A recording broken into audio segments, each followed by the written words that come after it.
বাংলাদেশের চায়ের রাজধানী শ্রীমঙ্গল। একে সবুজের রাজধানী বললেও ভুল হবে না, কারণ প্রকৃতি যেন এখানে তার সবচেয়ে সুন্দর রূপটি যত্ন করে সাজিয়ে রেখেছে।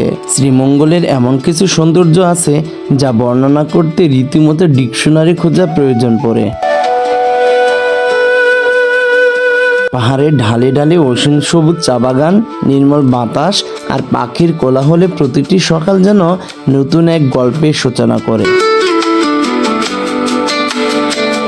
সূর্যের সোনালি আলো ছড়িয়ে পড়তেই শুরু হয় চা কন্যাদের ব্যস্ততা। দক্ষ হাতে তারা একে একে সংগ্রহ করেন কোমল চা পাতা। এই নিঃশব্দ পরিশ্রমের মধ্যেই লুকিয়ে আছে বাংলাদেশের বিশ্বখ্যাত চায়ের ইতিহাস, ঐতিহ্য এবং হাজারো মানুষের জীবিকার গল্প। শ্রীমঙ্গল শুধু চা বাগানের জন্যই নয়, তার বিশাল গহীন বন, জীববৈচিত্র্য আর পাহাড়ে ঘেরা প্রাকৃতিক সৌন্দর্যের জন্য অনন্য।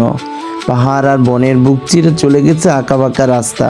সেই পথে ছুটে চলে পর্যটকদের প্রিয় চাঁদের গাড়ি, পাশাপাশি বাস, ট্রাক, সিএনজি, প্রাইভেট কার আর পিকআপের চলাচলে প্রকৃতি ও মানুষের জীবন যেন এক সুরে মিলেমিশে গেছে।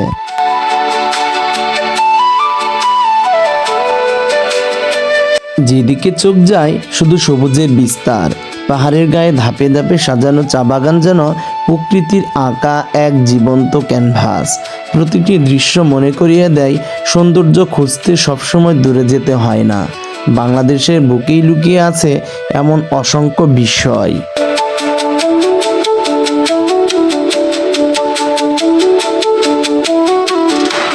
চা বাগানের পাশাপাশি শ্রীমঙ্গলের আরেকটি গুরুত্বপূর্ণ সম্পদ হলো রাবার বাগান।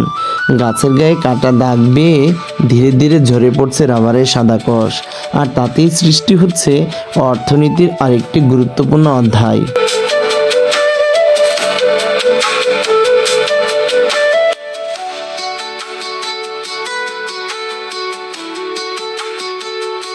দিনের শেষ আলোয় আবারও প্রাণ ফিরে পায় চা বাগানের পথ।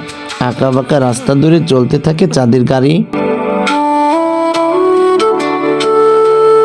আর মাথায় তাজা চা পাতার পট্টি নিয়ে নীরবে হেঁটে যান চা কন্যারা।